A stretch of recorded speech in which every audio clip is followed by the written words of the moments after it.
A small voice broke through billionaire Marcus Kane's morning solitude.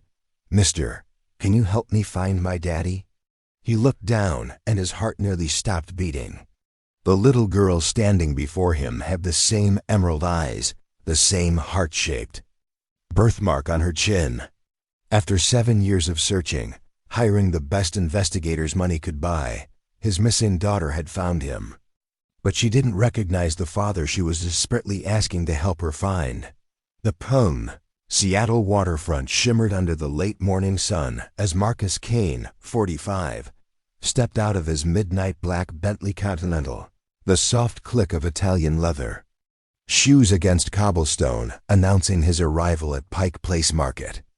Even on this casual Saturday, Marcus carried himself with the quiet authority of a man who'd built an empire from nothing. His 6'2" frame was impeccably dressed in charcoal wool slacks and a cream cashmere sweater that probably cost more than most people's monthly salary, yet something in his steel blue eyes spoke of a weight that money couldn't lift. Before we jump back in, tell us where you're tuning in from. And if this story touches you, make sure you're subscribed, because tomorrow I've saved something extra special for you. As the founder and CEO of Kane Dynamics, a tech conglomerate worth $4.7 billion, Marcus could have been anywhere in the world this morning. The private jet sitting at Boeing Field could take him to his penthouse in Manhattan, his estate in the Hamptons, or his villa overlooking the Mediterranean. Instead, he found himself drawn to this bustling marketplace, seeking something that boardrooms and bank accounts couldn't provide: a connection to the life he'd lost.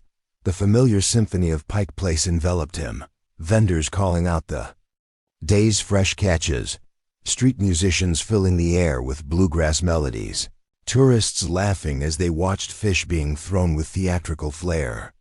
Marcus moved through the crowd like a ghost among the living, his presence commanding respectful nods from vendors who recognized him from magazine covers, yet maintaining the invisible barrier that wealth and grief had built around him. In his left hand, he carried a worn leather messenger bag, not filled with contracts or acquisition papers, but with something far more precious. A thick sketchbook, its edges softened by 7 years of constant handling, contained hundreds of drawings. Each page showed the same face, a little girl with emerald eyes and a distinctive heart-shaped birthmark on her chin, aged progressively. From 3 to 10 years old. What would Sophia look like now? Would she still scrunch her nose when she laughed? Would she remember the bedtime stories he used to tell her about brave princesses and magical kingdoms? Marcus made his way to his usual spot, a weathered wooden bench overlooking Elliott Bay, positioned perfectly between a flower vendor's colorful display and a small cafe where the aroma of fresh coffee mingled with salt air. This bench had become his sanctuary, the one place where he allowed himself to remember without the weight of corporate responsibilities crushing down on him. Here, surrounded by families and laughter, he could almost pretend that his daughter might come running up at any moment, her tiny hands reaching for him with the absolute trust that only children possess. Settling onto the bench, Marcus opened his sketchbook to a fresh page, his expensive Mont Blanc pen poised above the paper. For 7 years, this had been his ritual. Every Saturday morning, unless business demanded otherwise, he would come here and draw. His private investigators had given up years ago, their trails cold, their leads exhausted. The FBI had moved onto newer cases. Even his ex-wife, Elena, had eventually stopped calling with false hope about possible sightings. But Marcus couldn't stop. Wouldn't stop. The disappearance had destroyed everything. His marriage crumbled under the weight of blame and grief. Elena couldn't bear to look at him, convinced that if he'd been home that night instead of closing a deal in Tokyo, their daughter would still be safe in her bed. The business nearly collapsed as Marcus became obsessed with the search, flying to every city where a tip might lead, hiring the world's best investigators, offering rewards that made international headlines. Now Kane Dynamics ran itself through A carefully selected team of executives who understood that their CEO was both brilliantly driven and deeply broken. They'd learned not to question why Saturday morning meetings were impossible, or why Marcus kept a child's bedroom perfectly preserved in his downtown penthouse, her stuffed animals still arranged exactly as she'd left them that terrible October night. A gentle breeze carried the sound of children's laughter from a nearby playground, and Marcus felt the familiar tightness in his chest. Other fathers were pushing their daughters on swings, teaching them to ride bikes, braiding their hair. Before school. Meanwhile, he sat alone on a bench, drawing pictures of a ghost. Clinging to memories that grew fainter with each passing year, he began sketching, his practiced hand moving with muscle memory honed by countless hours of practice. Sophia would be 10 now, old enough for piano lessons, soccer practice, maybe even her first crush. Would she be shy like her mother, or bold like him? Would she still love dinosaurs and fairy tales? The questions haunted him, an endless loop of what-ifs that played in the quiet moments between meetings and mergers. The irony wasn't lost on him that a man who'd revolutionized communication technology, whose apps connected millions of people worldwide, couldn't locate the one person who mattered most. He'd used every resource, every connection, every favor owed, but Sophia remained as elusive as morning mist. As Marcus continued sketching, adding careful details to his daughter's imagined face, he had no idea that his world was about to change forever. In just a few moments, a small voice would shatter his carefully constructed solitude, and the greatest search of his life would finally come to an end. In the most unexpected way possible, Marcus had just finished shading the delicate curve of an imagined cheekbone when a shadow fell across his sketchbook. He looked up, expecting to see a tourist asking for directions, or perhaps one of the market vendors taking a break. Instead, he found himself staring into a pair of emerald green eyes that made his pen slip from suddenly nerveless fingers. "Excuse me, mister?" The voice was small, uncertain, with the kind of careful politeness that suggested a child who'd been taught to be wary of strangers. "I'm sorry to bother you, but could you maybe help me find my daddy?"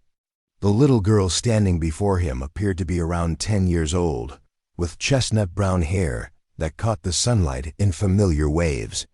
She wore a slightly oversized purple sweater that had seen better days, paired with worn jeans and sneakers that had been carefully cleaned but couldn't hide their age.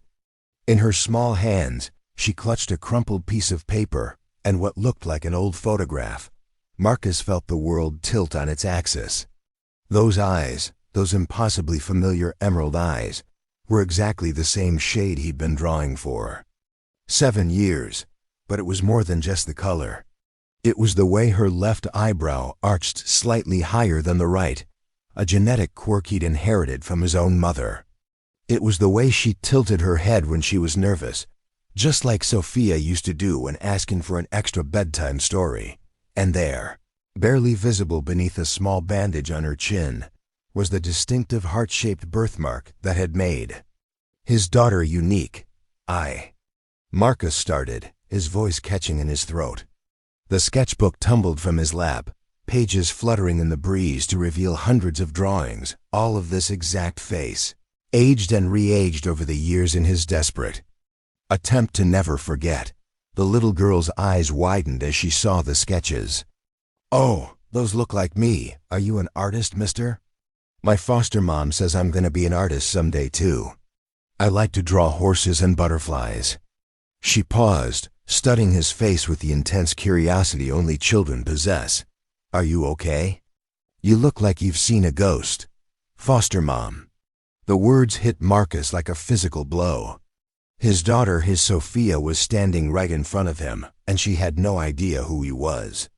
Worse, she was asking him to help find the very father she was looking at. "What's your name, sweetheart?" Marcus managed, his businessman's composure warring with the earthquake happening in his chest. "I'm Sophie," she said, unconsciously rolling up on her toes the way she used to do as a toddler. "Sophie Chun now, but I think my real name might be different. That's why I need to find my daddy. I have this." She held up the crumpled photograph, and Marcus's world stopped completely. Preparing and narrating this story took us a lot of time, so if you are enjoying it, subscribe to our channel. It means a lot to us. Now back to the story.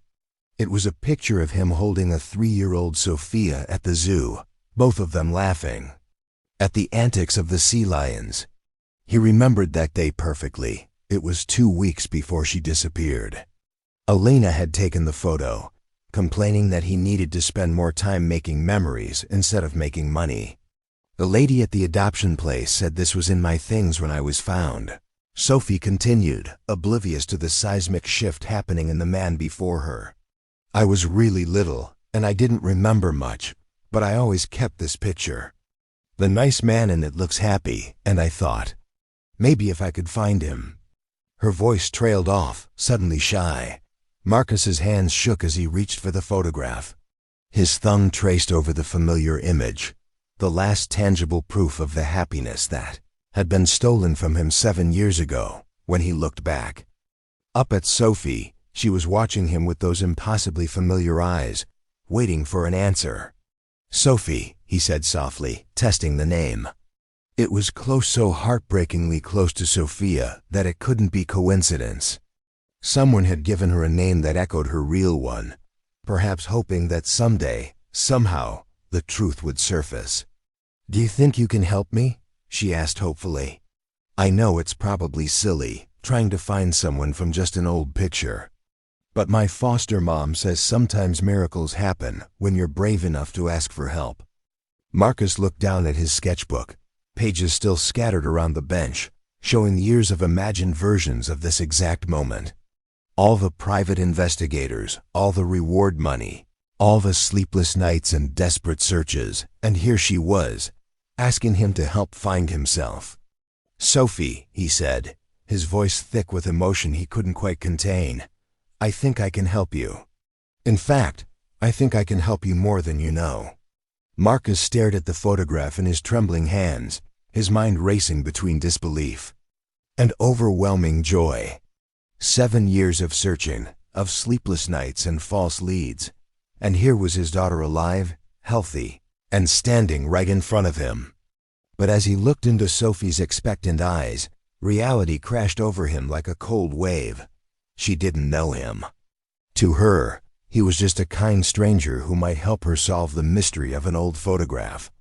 "This picture," Marcus said carefully, his voice barely steady. "Can you tell me anything else about it? Do you remember anything from when you were little?" Sophie settled onto the bench beside him, her small legs swinging as she considered his question. "Not really. Sometimes I have dreams about a big house with lots of windows, and there was a man who used to read me stories about dragons and princesses. But the doctor said that's probably just my imagination." She paused, studying the photograph more closely. "But this man in the picture, he has kind eyes, just like you do." Marcus felt his chest tighten. The big house with lots of windows, that was their home in Bellevue, the mansion overlooking Lake Washington, where he'd designed Sophia's nursery to catch the morning light. And the bedtime stories about dragons and princesses, those were their nightly ritual, tales he'd made up on the spot, featuring a brave little princess who always saved the day. "Sophie," he said gently, "what do you remember about the night you were found? Did anyone ever tell you what happened?" Her expression grew thoughtful, tinged with the sadness that comes from a childhood marked by questions without answers. "Mrs. Rodriguez, she was my first foster mom. She said I was found at a bus station in Portland. I was really scared and couldn't remember my real name or where I lived. I just kept crying for my daddy." Her voice grew smaller. "I had this little stuffed elephant with me, and I wouldn't let anyone take it away. I still have him, Mr. Peanuts." Marcus's world tilted again. Mr. Peanuts. He'd bought that stuffed elephant at FAO Schwartz during a business trip to New York when Sophia was 2. It had become her constant companion, the toy she dragged everywhere, much to Elena's chagrin when it got dirty from their adventures in the backyard. "The police tried really hard to find my family," Sophie continued, unconsciously mimicking the words adults had probably repeated to her countless times over the years. They put my picture on the news and everything, but nobody ever came looking. For me, the matter-of-fact way she said it broke Marcus's heart into 1,000 pieces. Nobody came looking. If only she knew that her father had moved heaven and earth searching for her. Marcus had hired every private investigator on the West Coast, posted billboards across 3 states, offered $1 million reward that had generated thousands of false leads, but never brought her home. The Portland connection had been investigated extensively, but somehow, in the chaos of the foster care system and bureaucratic red tape, the dots had never been connected. Sophie, Marcus said, his voice thick with emotion, I need to tell you something very important. But first, I want you to know that someone did come looking for you. Someone never stopped looking. She turned to face him fully, those emerald eyes so heartbreakingly familiar, filled with curiosity and hope. Really? Who? Marcus reached into his messenger bag and pulled out his sketchbook, opening it to the first page dated 7 years ago. It showed a 3-year-old girl with the same eyes, the same smile, the same heart-shaped birthmark. Page after page revealed the progression of ages, his desperate attempt to imagine how she might look as she grew. A man who loved you more than life itself, Marcus said softly. A man who drew these pictures every week, hoping that someday, somehow, he would see your face again. Sophie's eyes widened as she flipped through the pages, seeing her own features reflected back at her in countless iterations. But how did he know what I would look like?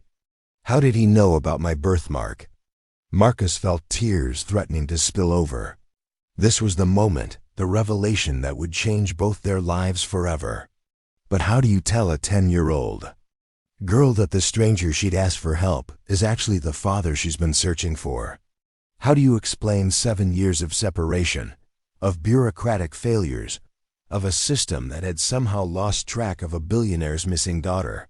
Sophie, he said, reaching out to gently touch her hand, my real name is Marcus Kane, and 7 years ago, I had a little girl named Sophia who was 3 years old. She had emerald green eyes, chestnut hair that curled when it was humid, and a heart-shaped birthmark right here. He pointed to his own chin, mirroring the location of her birthmark. Sophie's hand instinctively went to her chin, her fingers tracing the familiar mark beneath the small bandage. Sophia, she whispered, testing the name. That sounds like Sophie. She used to love elephants, Marcus continued, his voice breaking slightly. Especially a stuffed one named Mr. Peanuts. And every night before bed, I would tell her stories about a brave princess who could talk to dragons and rode unicorns to magical kingdoms. The color drained from Sophie's face as memories, real memories, not dreams, began to surface. The man in the big chair, she whispered.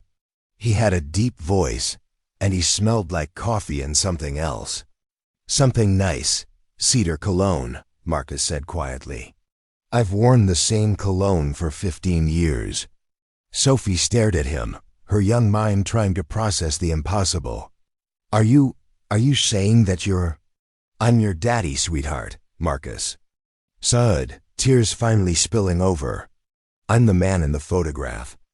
I'm the one who's been looking for you every single day for 7 years, and you just asked me to help you find myself. For a long moment, they sat in stunned silence, the noise of Pike Place Market fading into background static. Then Sophie did something that nearly shattered Marcus's heart. She pulled the photograph from his hands and held it up next to his face, comparing the features with the intense concentration only children possess. You have the same eyes, she said wonderfully, and the same smile when you're happy. She paused, then asked the question that had haunted both of them for 7 years. Daddy, why couldn't you find me? And in that single word, Daddy, Marcus knew that somehow, despite everything, love had found a way home. That the word Daddy hung in the air between them, like a bridge spanning 7 years of separation. Marcus felt his entire world realigning as Sophia studied his face with the careful intensity of a child trying to reconcile a dream with reality. But even as his heart soared with the joy of finding her, his businessman's mind was already racing ahead to the complexities that lay before them. "Sophie," Marcus said gently, kneeling down so they were at eye level, "I know this is overwhelming. It's overwhelming for me too. But before we can move forward, there are some very important things we need to do." Sophie nodded solemnly, her small hand still clutching the photograph. "Like what, Daddy?" The word came more naturally this time, as if some part of her had always known. "Well, first, we need to find your foster mother and explain what's happened. She must be worried about you." Marcus glanced around the bustling market, suddenly aware that a 10-year-old girl shouldn't be wandering around alone. "Where is she?" "Now? Mrs. Chun is at the community center," Sophie explained, pointing vaguely toward the east side of the market. "She volunteers there on Saturdays teaching English to new immigrants. She said I could explore the market for an hour while she finished her class, but I had to stay where lots of people could see me and never go anywhere with strangers." She paused, a flicker of uncertainty crossing her face. "But you're not really a stranger anymore, are you?"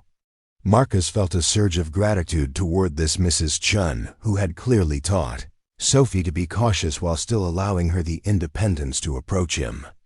"No, sweetheart, I'm not a stranger. But Mrs. Chun doesn't know that yet, and we need to be respectful of the people who've been taking care of you." Standing up, Marcus pulled out his phone, not the latest Kane Dynamics model that everyone else carried, but an older, more basic device. In his grief, he'd never been able to bring himself to use the technology his company produced. It felt too much like celebrating success when his most important mission had remained incomplete. "Sophie, I'm going to call some people who can help us sort this out properly," he said. "There will be lawyers and social workers, and probably some very official conversations. Are you okay with that?" Sophie bit her lower lip, a gesture so achingly familiar that Marcus had to steady himself against the bench. "Will they try to separate us again?" she asked in a small voice. The question hit Marcus like a physical blow. Of course she would be afraid of that. This child had been through the trauma of separation once already, had spent 7 years in foster care, never knowing if the next placement would be permanent or just another stop in an endless journey. "Listen to me very carefully," Marcus said, crouching down again and taking her hands in his. "I am never, ever letting you go again. Do you understand me? There is not a force on earth that could make me walk away from you now that I've found you." "But what if they don't believe we're really family?" Sophie asked, her voice trembling slightly. Marcus smiled, the first genuine smile he'd felt in 7 years. "Sweetheart, I have the best lawyers in the country. I have DNA tests and birth certificates, and about 1,000 photographs of you from when you were a baby.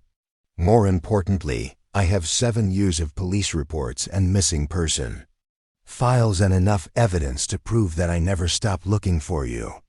He pulled out his wallet and showed her a worn photo he'd carried every day since her disappearance. The same image she had, but his copy was faded from handling. "I've been carrying this every single day, hoping for exactly this moment." Sophie's eyes filled with tears, but she was smiling. "You really never gave up on me?" "Never," Marcus said firmly. "And I never will." They walked together toward the community center, Sophie's small hand tucked securely in Marcus's larger one. As they moved through the market, Marcus found himself marveling at the strength of this little girl who had approached a stranger with such courage, who had survived 7 years of uncertainty with such grace.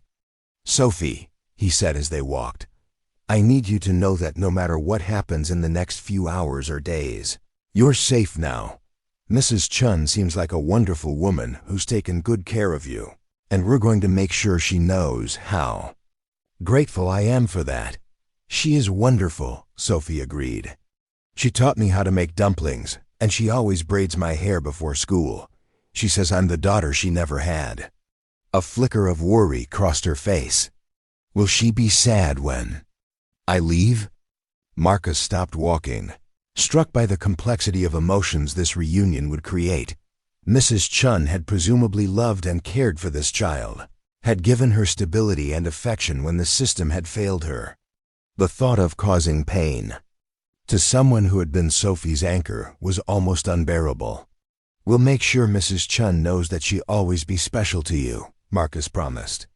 People who love you don't just disappear from your life.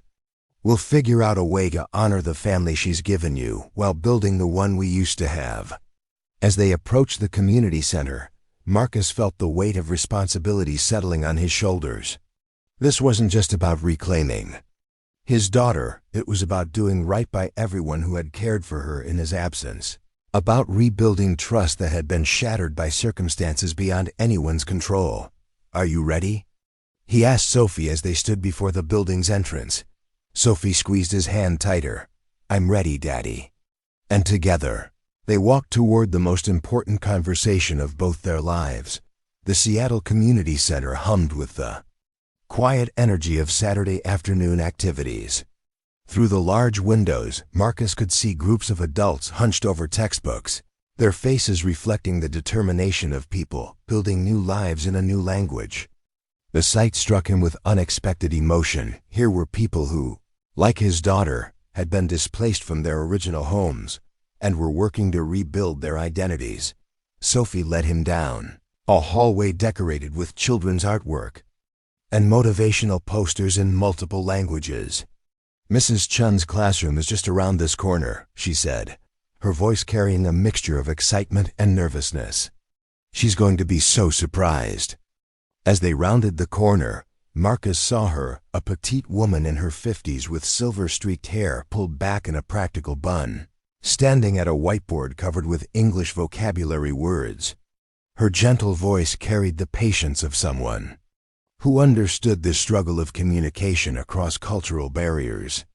When she spotted Sophie through the doorway, her face lit up with the kind of pure affection that only comes from genuine love.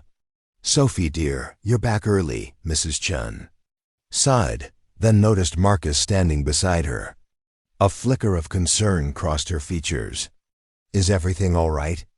Sophie looked up at Marcus, silently asking for permission to share their incredible news. He nodded encouragingly, his heart swelling with pride at her thoughtfulness. Mrs. Chun, Sophie said, her voice trembling with excitement, I found him. I found my daddy.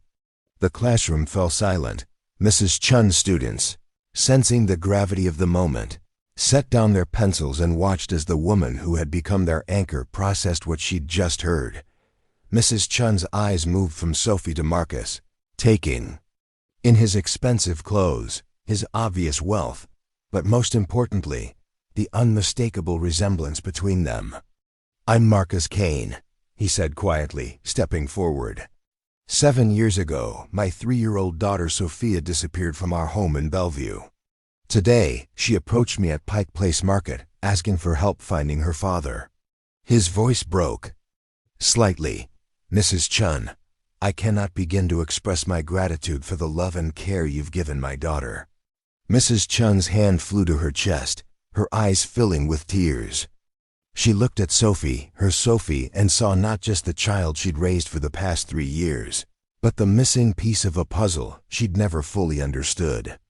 The little girl who sometimes woke up crying from dreams she couldn't explain, who drew pictures of big houses and told stories about a man with kind eyes.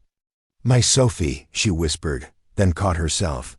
I mean, Sophia.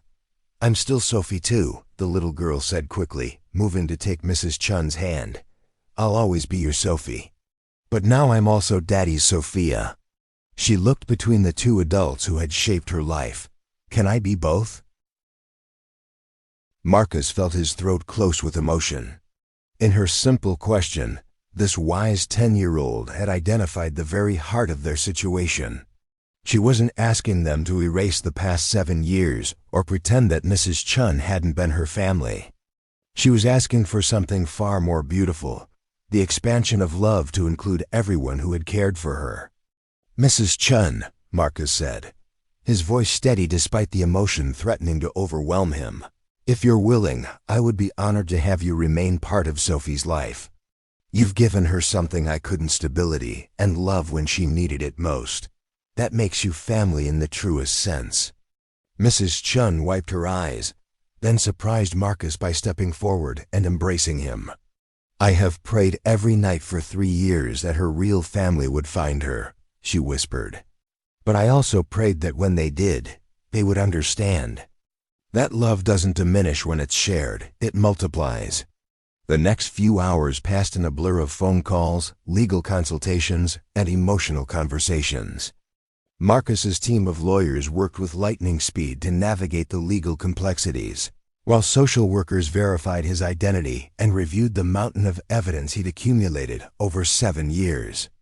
DNA tests were expedited, though they only confirmed what everyone already knew: this was indeed Sophia Kane, the missing heiress whose disappearance had made international headlines. But the most beautiful moment came that evening. As the 3 of them sat in Mrs. Chun's modest apartment, sharing a dinner of homemade dumplings and jasmine tea, Sophie sat between them, chattering excitedly about her school, her friends, and her dreams of becoming an artist. Marcus listened, with wonder to the voice he'd thought he'd never hear again, while Mrs. Chun beamed with the pride of someone who had helped nurture this remarkable child. "Daddy," Sophie said suddenly, using the name that still made Marcus's heart skip a beat, "what happens now?" Marcus looked around the small apartment, so different from the mansion in Bellevue, yet filled with more warmth than his empty penthouse had seen in years. "Well," he said carefully, "we have some decisions to make together, all of us." Over the next several weeks, those decisions took shape in ways that surprised everyone. Marcus didn't immediately sweep Sophie away to his world of private jets and penthouses. Instead, he found himself spending every evening in Mrs. Chun's apartment, learning about the daughter who had grown up without him, discovering her favorite foods, her fears, her dreams. He hired the best tutors to help Sophie catch up academically, while ensuring she could continue at her current school with her friends. He established a college fund not just for Sophie, but for Mrs. Chun's other foster children as well. Most importantly, he bought a house in Mrs. Chun's neighborhood, not because he couldn't afford better, but because home, he learned, wasn't about square footage or zip codes. It was about being where the people you love could flourish. The media called it the miracle at Pike Place Market, but Marcus knew the real miracle wasn't that he'd found his daughter. The real miracle was that in losing her, he'd discovered what truly mattered. His billions had bought him everything except what he'd needed most, and a brave little girl asking a stranger for help had given that back to him 6 months later. As Marcus watched Sophie and Mrs. Chun make dumplings together while he attempted to help and failed spectacularly, he realized that sometimes the greatest gifts come not from getting what you've lost back, but from discovering that love can create new configurations that are even more beautiful than what came before. "Daddy," Sophie said, flour dusting her nose, "are you happy?" Marcus looked around at his unconventional but perfect family, his daughter who had taught him that courage comes in small packages, and Mrs. Chun who had shown him that love multiplies when shared, and realized that for the first time in 7 years he was exactly where he belonged. "I'm home," he said simply, and meant it with every fiber of his being. Up next, you've got 2 more standout stories right on your screen. If this one hit the mark, you won't want to pass these up. Just click and check them out. And don't forget to subscribe and turn on the notification bell so you don't miss any upload from us.